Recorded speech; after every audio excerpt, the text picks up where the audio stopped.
Big Issue 1, does Dwane Casey come back? The Raptors have a classic case of being unable to change the players. So, of course, the rumors have surfaced that they'll change the coach. Casey did a terrific job during the regular season implementing the now famed culture change in Toronto, which basically consisted of three prongs, moving away from the pick-and-roll offense that was dominated by guards Kyle Lowry and DeMar DeRozan, extending the bench to rely on youngsters like Fred VanVleet, Jakob Poeltl, Pascal Siakam and Delon Wright, and veteran C. J. Miles, putting an increased emphasis on defending the rim. ALL3 worked. The Raptors drastically increased their assist percentage and passes per game. They had the most productive bench in the NBA. And they moved from 8th in defensive efficiency to 5th, as well as from 14th in defending within 6 feet of the basket to 3rd. The result was a 59-win season. Great news, right? Well, yes, up until the playoffs, when the Raptors found themselves in a familiar position, playing LeBron James and Cleveland in the semifinals, with a familiar result, a loss and a sweep, bringing the Raptors' record against the Cavs in the playoffs to a depressing 2-12. That set the Raptors faithful into a tailspin. Those who bought into the culture change are surely feeling duped. Those who doubted the whole thing and expected the same old playoff Raptors are feeling both vindicated and frustrated. For both camps, the pitchforks are out, and a head, or more, on a spike is expected. Firing Casey would be the easiest of changes to make. It probably would not accomplish much, however, especially when Casey's only sin has been an inability to beat James, something no other East team has been able to do since 2009. The Raptors could wind up making a good coach take the fall after a great season. Big Issue 2, define blow it up. It's easy for fans and media members, after several seasons of middling success, to urge ownership to tear down the whole thing and start over. We're hearing those calls from the north, but remember, it's never that easy, you hosers. The ideal piece of trade bait may be Jonas Valanciunas, despite the fact that he's 26 and coming off arguably his best season as a pro. Valanciunas is a relic, the kind of slow 7-foot center that many GMs instinctively feel they need, even as it's become clear that the game has passed by such players. Valanciunas has a reasonable 2 years and $34 million left on his contract, but there's virtually no market for big men these days, and shopping him likely is a waste of time.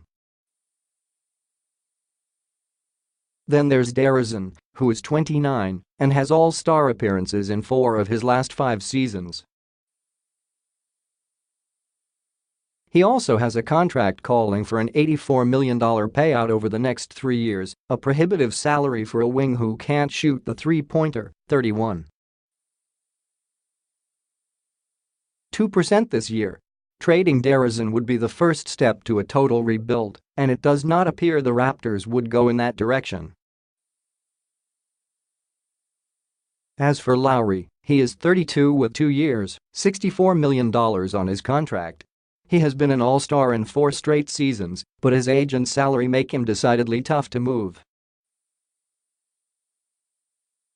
He has value on the market, but the Raptors would have to take back some piece much worse, and just about as expensive, than him to make a deal work. It's hard to see any trade getting done with the Raptors' stars. Free agent outlook. There isn't much the Raptors can do in free agency, other than take a step back by letting VanVleet walk when he hits restricted free agency.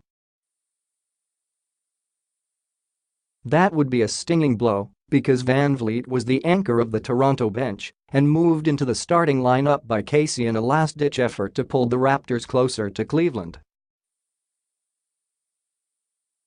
VanVleet is 24 and will be among a crowd of restricted free agents who should get more attention than usual this year because so many teams are tight against the luxury tax, including Toronto. VanVleet is likely to command an offer in the $12 million per year range, and matching it would require the Raptors to shell out exponentially more than the contract's value, around an extra $20 million in taxes for the first season. Center Lucas Nogueira is the only other free agent decision to be made. He can be a restricted free agent and has a $4.1 million qualifying offer for next year. The young folks, the Raptors don't have a first-round pick in this draft. It belongs to Brooklyn as part of the DeMar trade last year, but they will have two players who need to make strides next season. First is Anunoby, who started 62 games this year as a rookie at small forward, was an excellent defender, and got better with his shot as the year went on. By March, Anunoby was shooting 45.5% from the three-point line, and in April, that number was 47.4. He was returning from a knee injury he suffered in college, and the team hopes to unleash him a bit more next year.